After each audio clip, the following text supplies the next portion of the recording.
How's it going, guys? It's Red, and in this video, I'm going to be showing you guys some tips and tricks that are going to help you guys become a pro at Back 4 Blood. Now, I know a lot of people have been calling this game Left 4 Dead 3, but at the end of the day, this is not Left 4 Dead. This is an entirely different game with different mechanics and enemies that we need to master, and by the end of this video, you should be an absolute unit on the battlefield. But before we get into that, if you're new here to the channel, make sure to leave a like on this video and subscribe for more awesome Back 4 Blood content just like this. Also, make sure to hit the notification bell to make sure that you guys don't miss out on any of my future uploads. And without further ado, I hope you guys enjoy the video.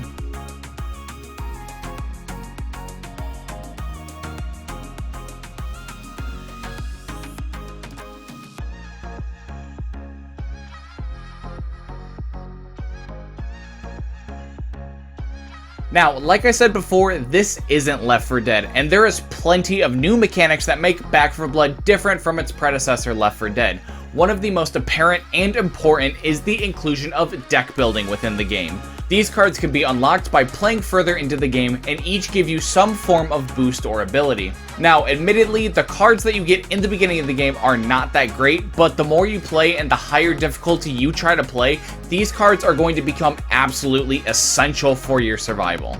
Now, the beginning cards are very basic and don't require much thought on which ones you should play, but you can buy more cards through the supply lines, and you can pick and choose which cards to buy that look the best for you, which leads into the first tip, which is going to be deck building. Now, during like the first half of the campaign on Recruit, you can get away with just throwing any cards in your deck and just playing it out, but it becomes very known early into the game that your deck has to have a strategy in mind. Now, with so many cards being available, there are plenty that tailor to specific weapon categories, such as shotguns, rifles, melees. Others grant other abilities, like having more ammo accessories spawn, or having more ammo spawn, stuff like that. So with that in mind, before you start playing, you kind of have to decide what kind of playstyle you want to do.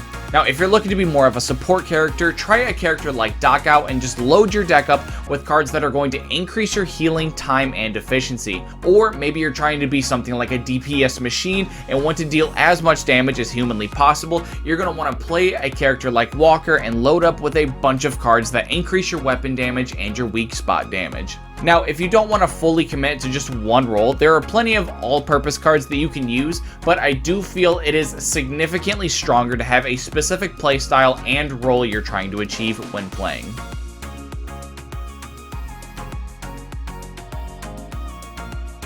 Another thing that makes Back 4 Blood different from Left 4 Dead is the fact that all of the characters in the game have independent abilities, whereas in Left 4 Dead, you just picked whoever you thought was the most badass out of the four, but in Back 4 Blood, it is very different.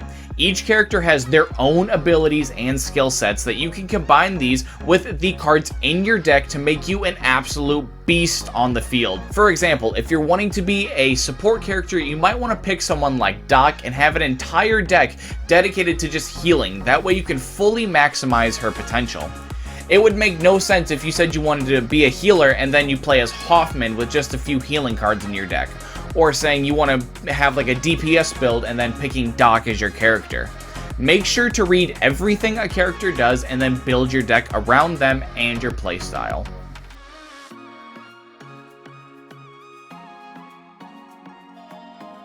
Now, for anyone that wants to be the first to charge in and the first to slaughter all of the Ridden, just don't.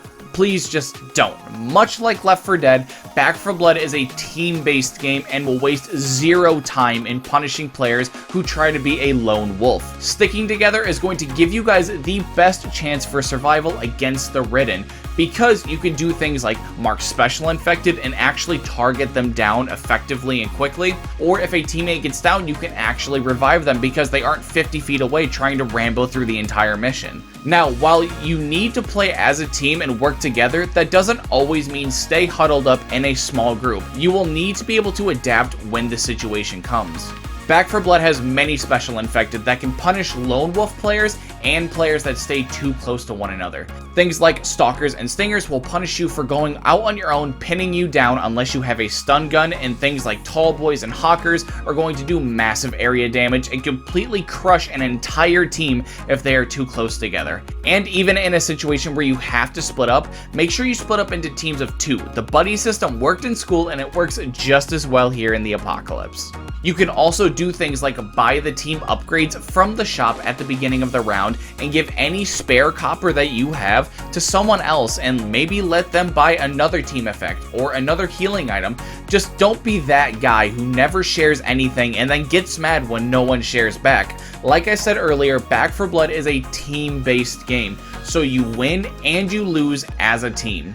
Communication is also key. Being able to keep your teammates aware of what's going on is very crucial. You can call things out like special infected, attachments, ammo, it all works, and you can also use the quick ping if you can't talk to anyone, which on keyboard and mouse, that is Q. I actually don't know what it is on controller.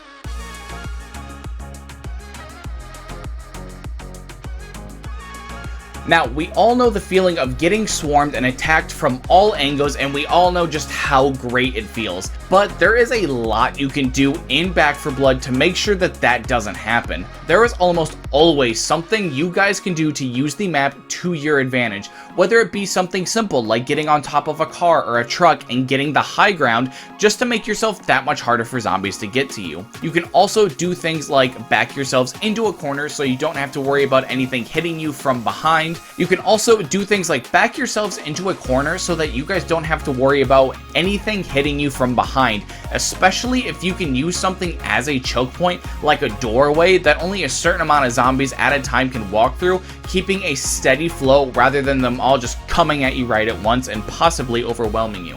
Something else that I have noticed that kills zombies pretty effectively is fire and explosions. I know you guys would have never have guessed that, but there are loads of propane tanks and gas cans all around each map that you guys can use to your advantage to kill hordes upon hordes of the Ridden.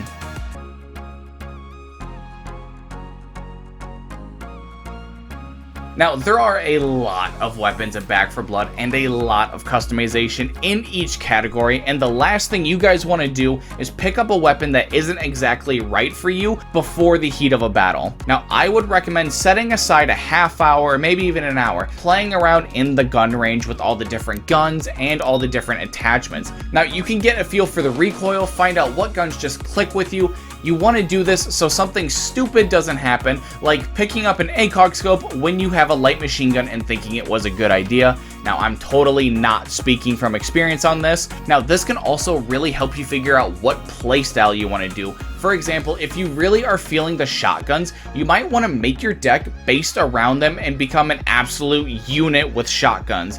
You will also find out smaller things like when you use Molotovs and grenades, it is actually going to show the area of effect before you throw it, something we could have had a much harder time noticing in the heat of a battle.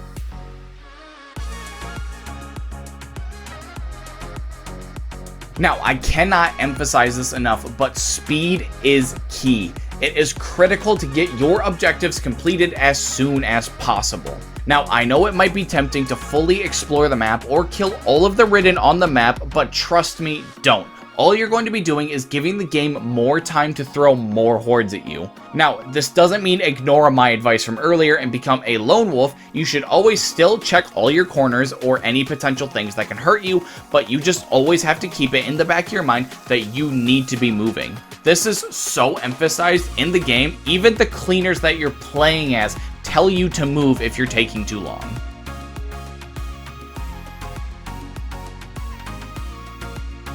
Now, there are a lot of special infected in Back 4 Blood, and they are literally made to stop your plans when you're at your best. To minimize the chances of dying, you need to be able to tell each of them apart, which can be a bit difficult because there are 3 kinds of tall boys, which are the dudes with the huge arms, 3 kinds of reekers, which are the ones that charge at you and explode, and 3 types of stingers, which are the little bastards that jump on the walls and lock you in place if you're standing still. Now, you and your crew should always focus down the specials first in every situation. Never try to kill the Ridden first, always the specials. Also, be sure to mark them so your teammates can know exactly where they are and so you guys can target them down easily. And I would also suggest getting some callouts for your team. Now, they don't actually have to be the actual names, but if you have just a overall term that you can use to describe a tall boy, for an example, use that as a callout so your teammates can quickly know, oh, there's a tall boy around.